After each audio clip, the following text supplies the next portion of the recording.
two major buyers agencies have gone under. A builder with almost $4 billion of debt and 20,000 homes in the pipeline in voluntary administration. Auction clearance rates in Sydney sitting at 53% when they were 75% just a year ago. And in the middle of all of that, the banks just quietly made it easier to borrow money. That is not a contradiction. That is the banks telling you something the headlines haven't worked out yet.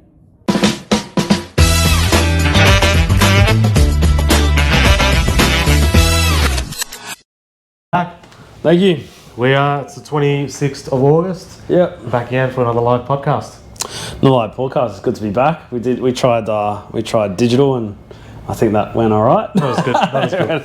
Anything's good. Man, what's new this week? I think there's one big announcement. There's one big announcement. Major builder went under, or in voluntary administration at the moment. Yep. They've got like 15,000 apartments under construction. I saw that 3,500 homes. Yep. And basically the budget changes have come through, and it's just completely dried, I think, buying, you could say.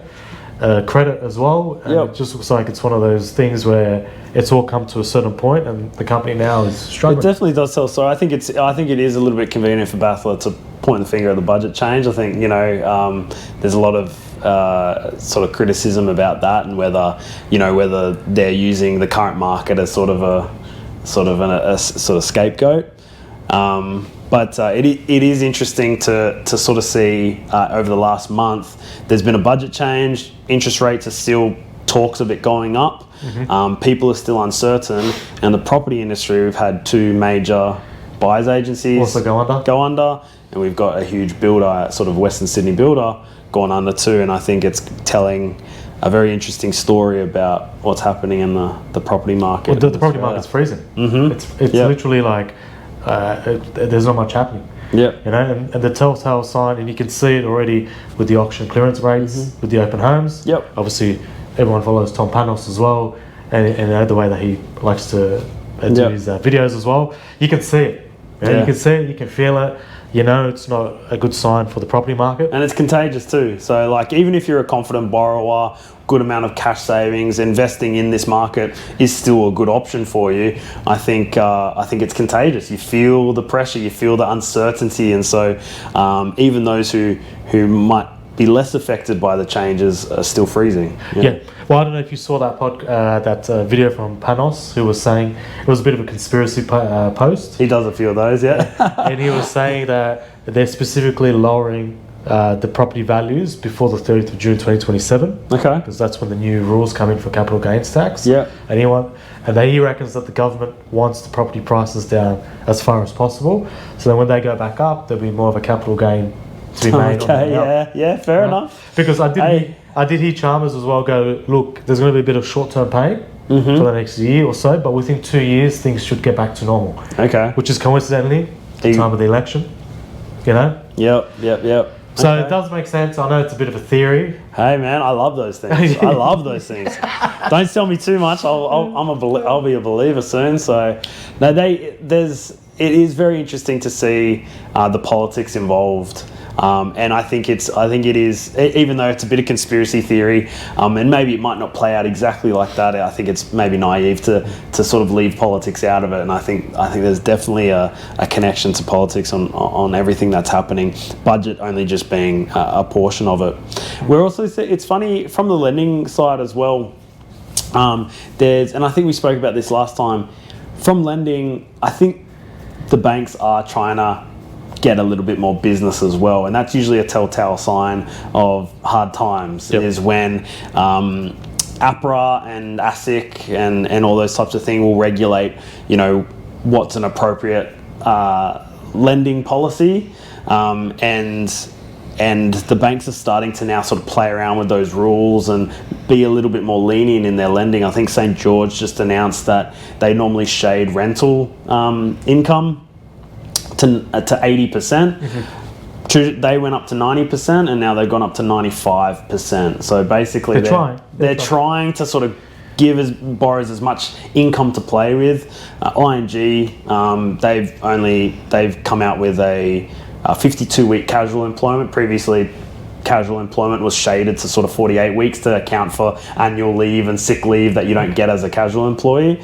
And now they're saying, well, we'll annualize that to 52 weeks. So they're trying to generate more business for the bank. So with that in mind, it's actually a really, really good time to borrow money. You know, interest rate aside, interest rate's still high, then there's nothing the bank can do about that. But you might be able to claw back a little bit of borrowing through some of their other policies. Well, it's definitely a buyer's market out there. Yep. If you're ready to go, and in terms of purchasing something, it could be a good time for you to get into the market. Yeah. It also comes down to, of course, there's a lot of negativity in the media. With these things, like you said, it's contagion. Yep. It just flows and it flows and it flows. But properties are, they're over a 30-year life cycle as well. Yeah. So yeah, you could be able to snag a decent bargain. Yeah.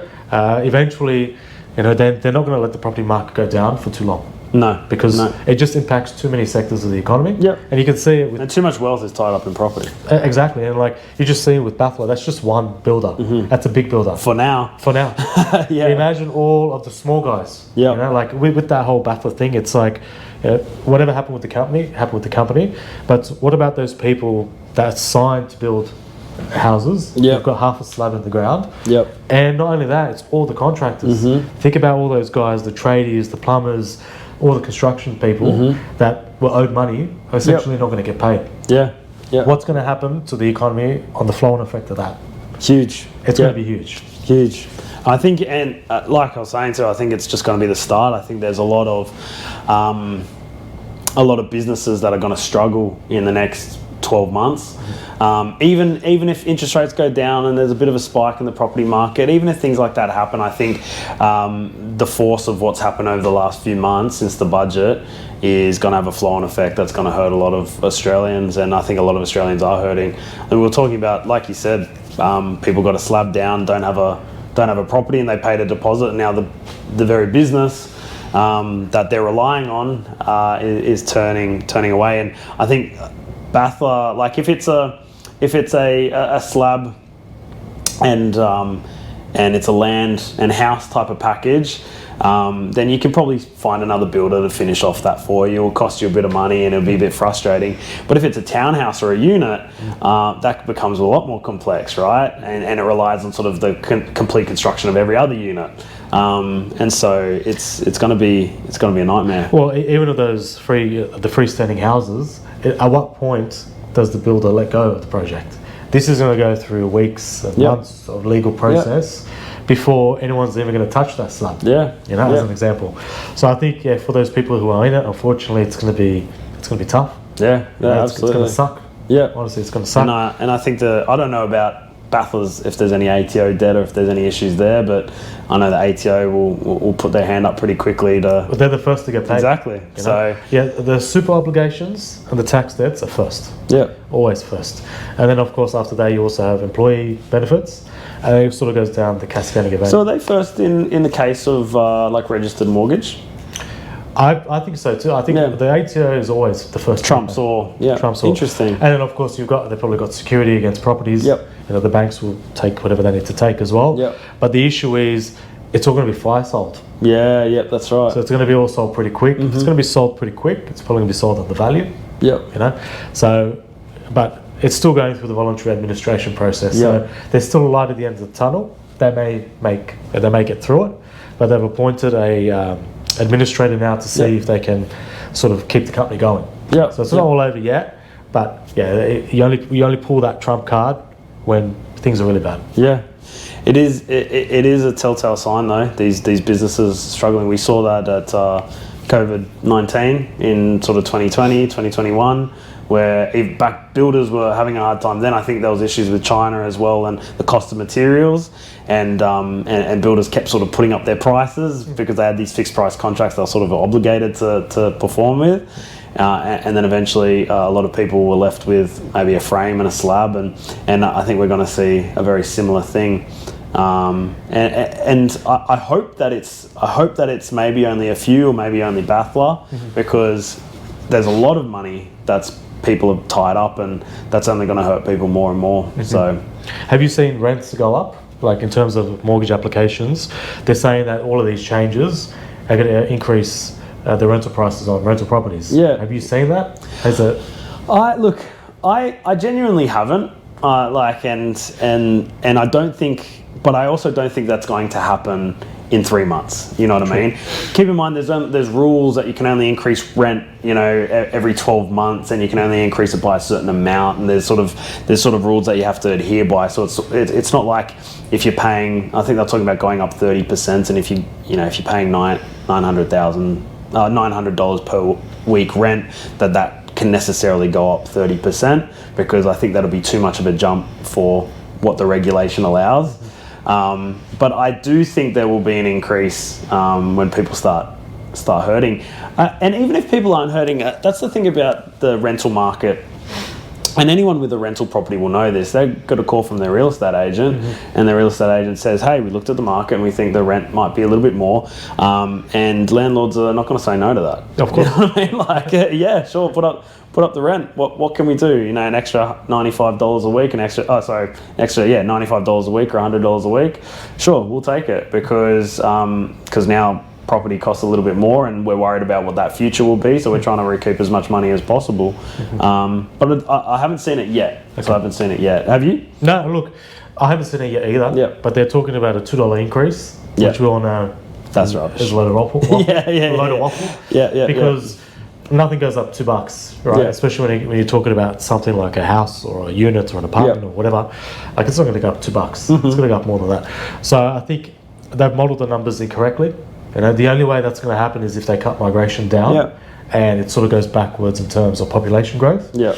But I don't see them doing that. Plus, I think they do this aggregate thing, like across all of Australia and all the regional, remote areas, how much rent that is, and then they aggregate that across the entire. Keep in mind, we're a hugely urbanised, Australia. I don't know how they came up with the $2 a week, I don't know, but I'd assume it was something like that, where they've sort of aggregated all of the data and then divided it amongst the whole population type of thing. Get the average. Got the average of $2, and you sort of go, I think that's rubbish. I use that 30% figure because I've seen that as well. People talk about a 30% increase, but look, landlords are worried as much as buyers, as much as first-time buyers, and I'll talk about first-time buyers in a second, but. Landlords are worried, so I think if there's an opportunity for them to claw back a little bit of cash in increased rent, they're going to do that. They're going to do it because you had interest rates go up so fast as well. Yeah. They probably haven't kept up with that as well. Absolutely. And of course, if you can do it, they're probably going to. And should they increase again, it's just going to give them more fuel to the fire, right? Which I think might happen. I think it's going to happen. I think it might happen, yeah. Interesting, I wanted to talk about first-time buyers, because this whole thing was under the guise of we're helping first home buyers get into the market. And I've had a lot of conversations with first home buyers since that date, and the sentiment that they all share is the same, which is they're worried as well. And I understand why they're worried, because property, whether it's you're living in it or whether you're renting it out, property in Australia is an investment. That's people's retirement. Yes. You know what I mean? It's so first-time buyers are also worried. Should I buy now? Should I keep saving? Maybe I'll just hold off to see what the market's doing. And it's not really driving first-time buyers to the market like they thought it would. Everyone's scared. Everyone's a bit worried. Everyone's nervous. You said it before, the market's frozen. So I wonder if there will be a time where first-time buyers will then sort of go, okay, it's all calmed down now. We feel better about going into the market. And I think if that does happen, it'll likely be investors that drive it. Does that make sense? It does. And once investors start going in there, then first-time buyers will be like, okay, people are buying again. Maybe I want to buy. It's such a mind game. Eh? It is. It's 100% psychological. 100%. It's like you don't want this thing when nobody else wants it. It's like the stock market, but when everyone's in it, you want it. Yeah. Yeah, exactly. But I think as well with the first-time buyers, I know they were trying to help the first-time buyers. Investors were probably coming in, outbidding because of the tax rules. Fair enough, I get that. That's definitely stopped now. That's stopped. But in saying that, the first-time buyers aren't able to afford the prices of those properties to start with. And I think that's the issue. It's like, just because a house is $1 million and investors are there, and the first-time buyer can only borrow $750. If the investor goes, that property cannot stay at $1 million. Yep. It has to drop for that first time buyer to buy it, Yep. for them to buy it. Yep. So I think that's what's happening. The market is sort of adjusting and realizing that. I think vendors are working that out pretty fast as well. Yep. They're going to market with these prices. You know, I had a few friends on the weekend go to market as well. Their expectations were here. The market is here. Now, either their first-time buyer or investor will have to go up, or the seller will have to go down. More likely than not, the seller has to go down. Seller has to go down. You know, with the way things are going at the moment.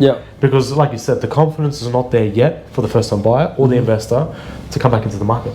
Yeah, no, absolutely. I think with first-time buyers too, there's also a little bit of a mind shift change. A lot of first-time buyers, when they buy their first property, they think they're going to be in there for a very long period of time.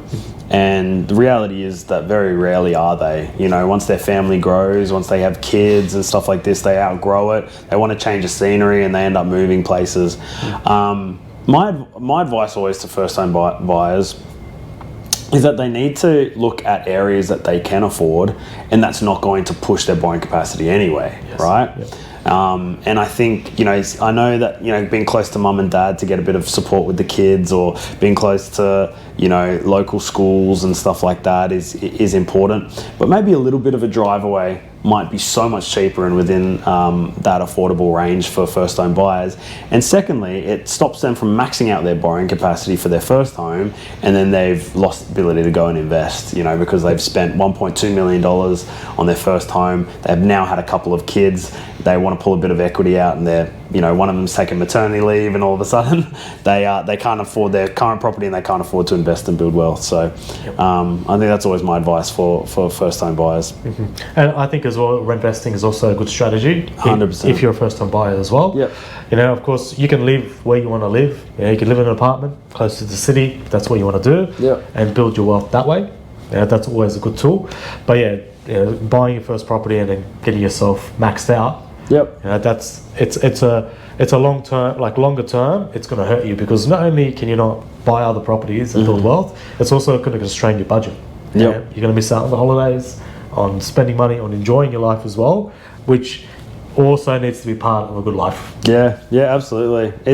I think I'm a massive fan of rent investing, and I know people sort of throw it around and they go, and there's this sort of, again, psychological mind game where you go, oh, I'm just so sick of dealing with landlords. I get it, 100%. You don't want to deal with the real estate agent, you don't want to deal with the landlord anymore.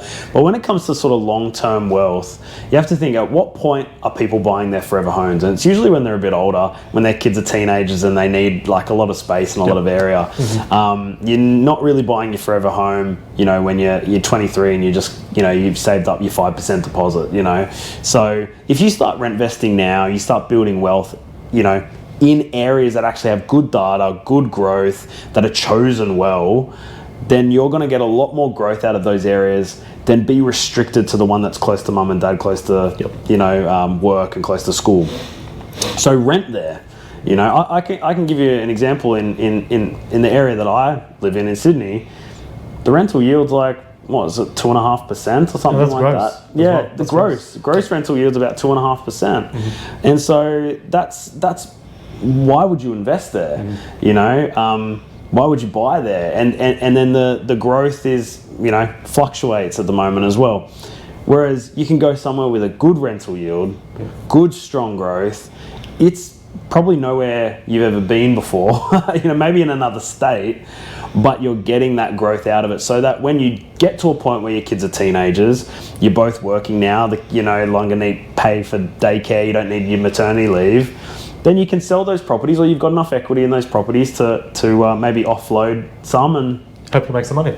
Make some money, maybe buy your forever home, which will be your forever home. I'm just a huge fan of rent investing. I could talk about it for ages. Oh, look, I agree too. And like, people get antsy at me when I say to them, it's better for you to rent than to invest, you know, to buy. Because like you said, if you buy a big property, a property with a big debt, you're tight. You cannot move, things change, you're stuck. You know, where I live in Northwest, you know, you can buy something for 1.2 million, or you can rent the same thing for $700. If you're borrowing $1 million in that example and you're paying 6% interest, that's 60 grand a year interest. If you're renting it for $700 a week by 52 weeks, you're renting it for say 40,000. it makes more sense to rent that property than to buy it. Yeah, absolutely. Because even if you were to buy it and you'd pay the mortgage, the majority of the repayment is interest. Yeah, absolutely. So it doesn't. It's rent. You're renting, but you're renting to the bank instead. Exactly. And look, I get the metrics and but growth over time and stuff like this. I actually made a video about it, that in Sydney and there's major capital cities, Melbourne, Brisbane as well. Renting is cheaper than buying. Dollar for dollar, it's cheaper. Yep.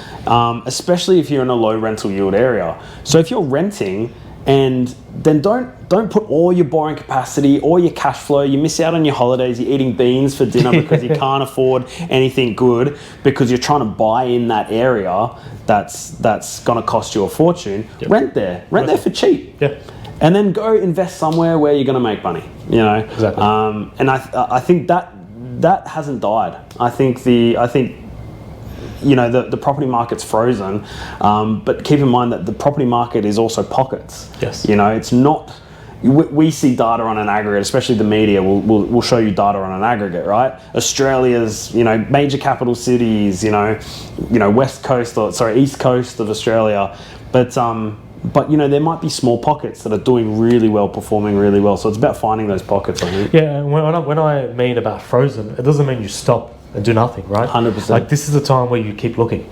Yeah. You keep looking until you find the opportunity, and then you can jump on it. Yeah. Because this is going to take time for it to blow over. This is the time to speak to your advisors. Yep. Speak to your accountant, your mortgage broker, your lawyer, your BA. Speak to those people and just get ready. Yeah, 100%. And then when you're ready to go, at least you have confidence that you've spent enough time. And when you pull the trigger, you've done it right. Yeah. I think we spoke about it last time too, that I think over the last 5 years, you could throw a dart, at a map and hit a property, and that property is going to grow, and it did, unless it was in Melbourne, yeah, except some places. So the idea of just buying a property anywhere in Australia, it growing in value, I still think that rings true over a 30-year period. Of course, yeah. But I think now more than ever, asset selection is going to be so important. So it's not just a matter of finding a property that meets your requirements. It's about finding something that's the data tells you is going to be a good property in the long run. So that's it. All right, we'll end with that today, and catch you next week. Catch you next week.